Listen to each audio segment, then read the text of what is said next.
Tú te incorporas a Rimisp, Alejandro, en el 2002. Era un Rimisp muy diferente, muy pequeño. Éramos muy pocas personas. Y tú eres nuestra primera adquisición de un superstar eh, que llega con todo un bagaje, con todo un prestigio, y llegas a esta organización que venía de otra escuela y de otra trayectoria y otra tradición distinta a la que tú habías recorrido.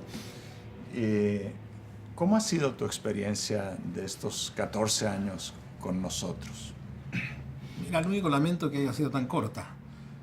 porque el inicio fue, yo diría, es difícil decir más satisfactorio, porque tal vez entonces porque era un grupo muy pequeño y muy horizontal. El problema, digamos, es que hay un tipo de expectativa que a mí no solo me abochorna, sino que me persiguió a lo largo de todo el tiempo en Rimisp, que estaba entonces,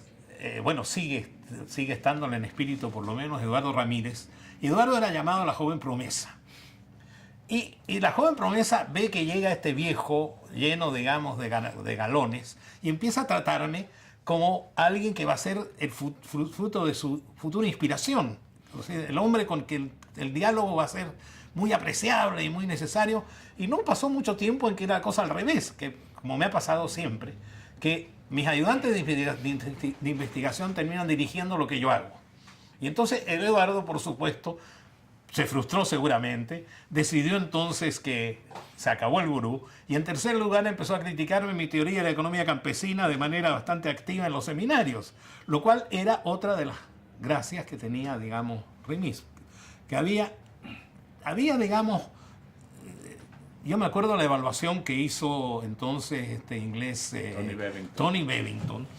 que dice efectivamente lo que Rimisp era. Yo no podía explicar a otros qué es lo que era. Primero, no entendían, que un grupo tan minúsculo estuviera, digamos, produciendo cosas de una escala que lo trascendía en términos del impacto de sus cosas fuera de América Latina, en la recepción que tenían distintos ámbitos, digamos, de las universidades de América Latina, y que sin embargo, como equipo, entonces, primero, yo mismo no entendía de que su fuerza estaba en tener un núcleo sólido y serio, pero sobre todo de ser una red fantástica de aliados que confiaban en él y que él confiaba en ellos. Entonces para mí era una gran sorpresa ver que esto que era un núcleo era en rigor una cosa de una escala bastante impresionante en América Latina, bastante desconocida en América Latina, porque habían centros, digamos, de gran competencia como GRADE en Perú o el Instituto de Peruanos y otros, e incluso debates agrarios y rurales que trascendían, digamos, la escala del país, como lo que hacía en Perú con la serie esta que ellos publicaron. Y sin embargo, digamos, este pequeño núcleo producto de estas, con la diferencia de que GRADE estaba concentrado en los temas de su país y Rimisp aparecía entonces vinculándose a América Latina. Y se encontró con que era muy difícil explicarle a nadie qué es esto de Rimisp. Hay varios amigos míos, dicen, tienen nombre, parece, como los taxis de Argentina, que son Remis. Entonces tú eres parte de Remis, y así. Entonces recién, mucho más adelante, con Manuel Chiriboga y otros, pasamos a ser Centro Latinoamericano de Desarrollo Rural, porque pasó el tema de desarrollo rural y ese enfoque de desarrollo a reconocer, digamos, a Rimis. El problema para mí entonces, y por eso, digamos, hoy día estoy en la quinta jubilación de mi vida, era el ritmo y la profundidad del trabajo que se hacía acá. Entonces, y recuerdo, digamos, de los diálogos con varios de los colegas, de decirles, mira, conversé con Julio, me dice que en ese artículo, bueno, en un mes y medio, yo le digo, bueno, en 4 meses, le digo. Y efectivamente, y entonces yo encontré, vengo de un lugar donde se gana mucho y se trabaja poco, a un lugar en que ya no se gana tanto y se trabaja el doble. Y ya no estaba en condiciones de mantener, y sobre todo que la institución creció. Y a mí me parecía muy chistoso eso de estar circulando acá, encontrar un montón de gente que ya no conozco,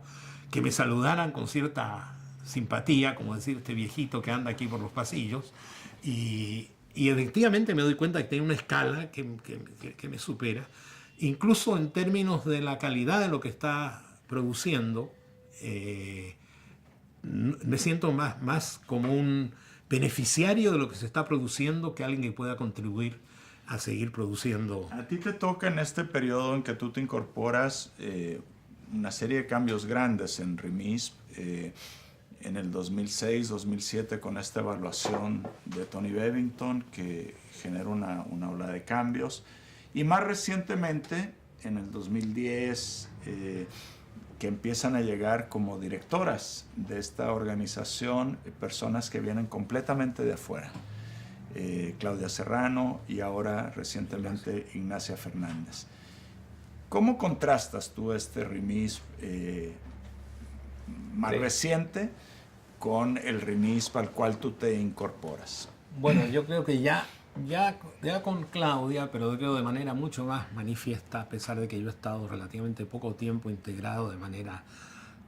cotidiana, digamos, a RIMISP,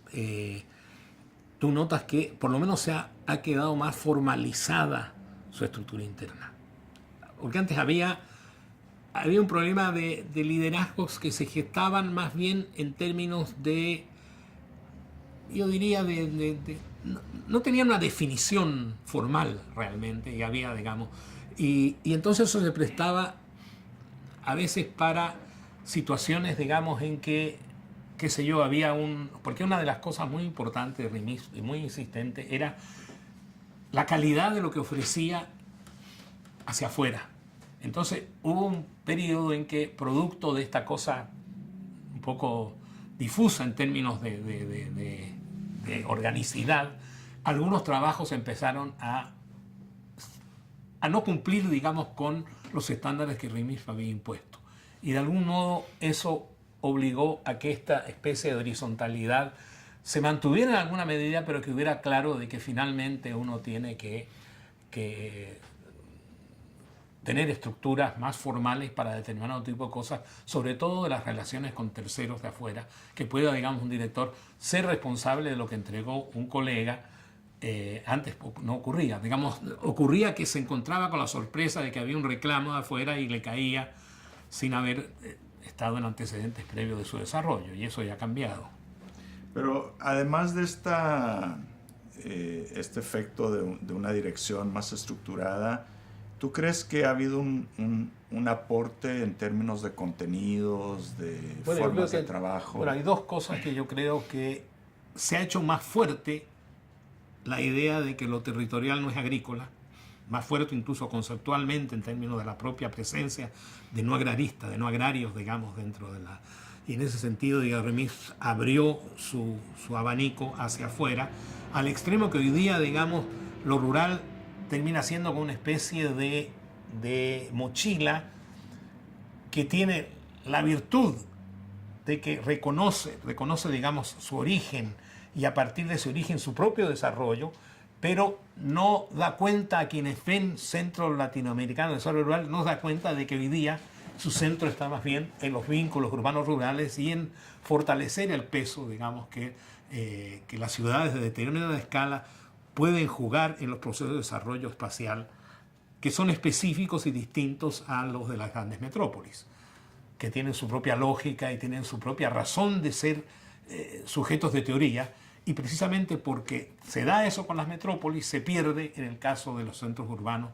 de determinada escala, que son de influencia decisiva de su entorno de recursos naturales, sea agrícola o no agrícola.